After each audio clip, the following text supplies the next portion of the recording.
True form, sustainable health, natural body. How cooking methods affect your health and what to use instead. Not all cooking methods are created equal. Some preserve nutrients, others produce harmful compounds. Today, we're diving into how the way you cook your food can transform it, for better or worse. 1. Main types of cooking. Cooking methods can be broadly categorized into 3 groups: heat-based cooking, grilling, roasting, frying, boiling, steaming, simmering, slow cooking. Non-heat methods: raw, marinating, pickling. Specialty methods: fermenting, smoking, dehydrating. In this video, we'll focus on heat-based cooking and how it can impact your health at a chemical level. 2. Dry versus moist heat cooking. Heat-based cooking falls into 2 main categories. Dry heat methods use little to no water. Examples: roasting, grilling, pan frying, deep frying. Food surface temperatures: approximately 160 degrees Celsius to 200 degrees Celsius, 320 degrees Fahrenheit to 390 degrees Fahrenheit. Moist heat methods use water or steam. Examples: boiling, steaming, simmering, rice cooking, sous vide. Max food temperature: approximately 100 degrees Celsius, 212 degrees Fahrenheit. Sous vide, low temp cooking. Typically 65 to 80 degrees Celsius, 149 to 176 degrees Fahrenheit. 3. The hidden danger, a GES.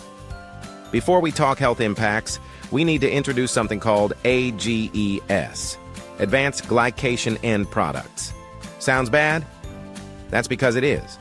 When AGEs build up in the body, they accelerate aging and increase the risk of cardiovascular disease, cancer, type 2 diabetes complications, osteoporosis, cognitive decline, loss of skin elasticity, cataracts.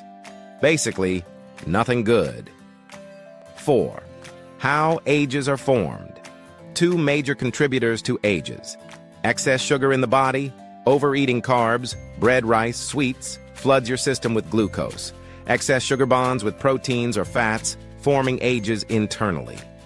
High heat cooking, over approximately 140 degrees Celsius, 284 degrees Fahrenheit, the Maillard reaction, responsible for browning and crisping, creates AGEs on the food surface.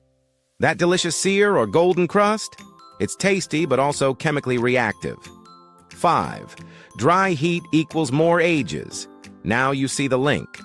Dry heat cooking, grilling, roasting, frying, exposes food to higher temperatures. More AGEs formed on the surface. Moist heat cooking, boiling, steaming, sous vide, keeps temperatures lower. Fewer AGEs are produced. In fact, sous vide, low-temp water cooking, may be one of the safest methods for minimizing AGEs, as long as the temperature is high enough to kill bacteria. 6. So what should you do? We're not saying never enjoy grilled or fried food, but if you want to protect your body and skin from premature aging, try this. Make steaming, simmering, or sous vide your go-to cooking styles. Treat roasting, frying, and grilling as occasional indulgences. This isn't just about calories or fat. It's about long-term cellular damage. You've probably heard that fried food is bad for you. Now you know why. It's not just the oil, it's the chemical byproducts from high heat. But cooking isn't the only place where health myths get spread. What about pre-cut vegetables? Are they really less nutritious or even harmful? That's what we'll explore in the next video. Subscribe so you don't miss it. If you found this helpful, hit subscribe and start building a healthy, sustainable body with us.